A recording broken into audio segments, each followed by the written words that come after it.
Hey, I'm Cherene from Cherene's Greens, and I'm going to be talking today about different worm bedding that your worms can live in. The really cool thing about worms is the bedding that they live in, they can also eat it or process it. Eventually it turns into worm castings. But we're going to go through the differences. The ones that I personally use today, just because it's what I have on hand. I know that's what a lot of people do. So for starters, there's just plain shredded cardboard. So this is also shredded paper from my junk mail. I have tons that I've shredded. I use this all the time.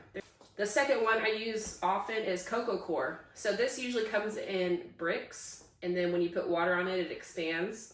But since I don't use it all at once, the whole brick, it stays expanded like this until I'm ready to use it. And the third main one that I use is Pre-Compost. And so I'm going to do a video on how to make this, but if you go over to Jane at Rockin' Worms on YouTube, she has a really good playlist on exactly how to make this. So I can zoom in closer in a second. Basically, this is cardboard mixed with food scraps. It cooks down for a little bit. It's not all the way composted. It's partially broken down, which is perfect for the worms because they can go through this so quickly because there's so many microbes, lots of biology in here for them to start working on. And so they're going to turn this into castings way faster than just plain Coco Coir or cardboard. But if you mix, it's good to have a balance. This gets really dense, I've noticed. So if I mix some of this with Coco Coir or with cardboard, it's a really good balance in bedding.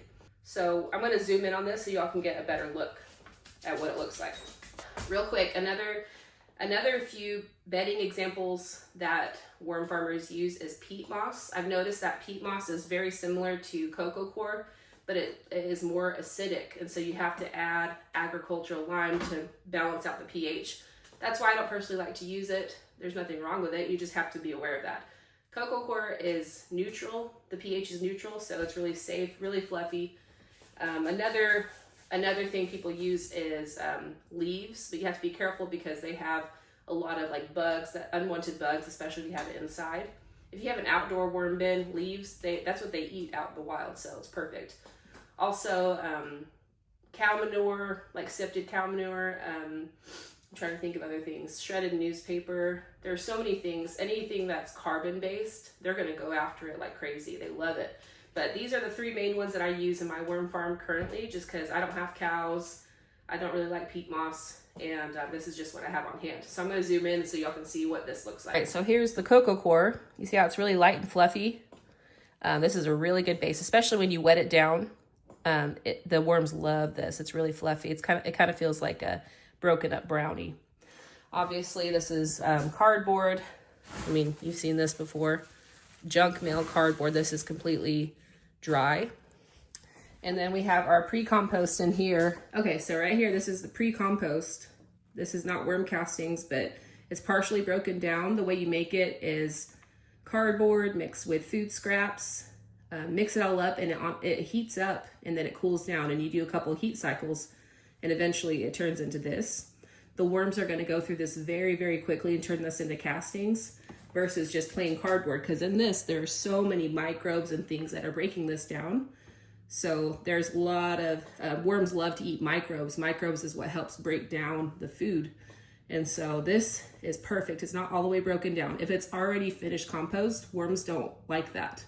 They like to feed on the fresh stuff. So this to them is still fresh food / bedding. So these beddings right here are perfect for them to live in. But right now, currently, there's no microbes in this.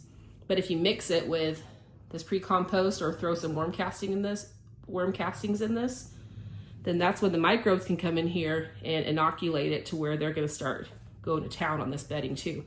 And so these are the beddings that I currently use. I'm going to do a video on how I make this, but again, if you go to Jane at Rockin' Worms, she also has a really good playlist on how to make this. I follow her exact method.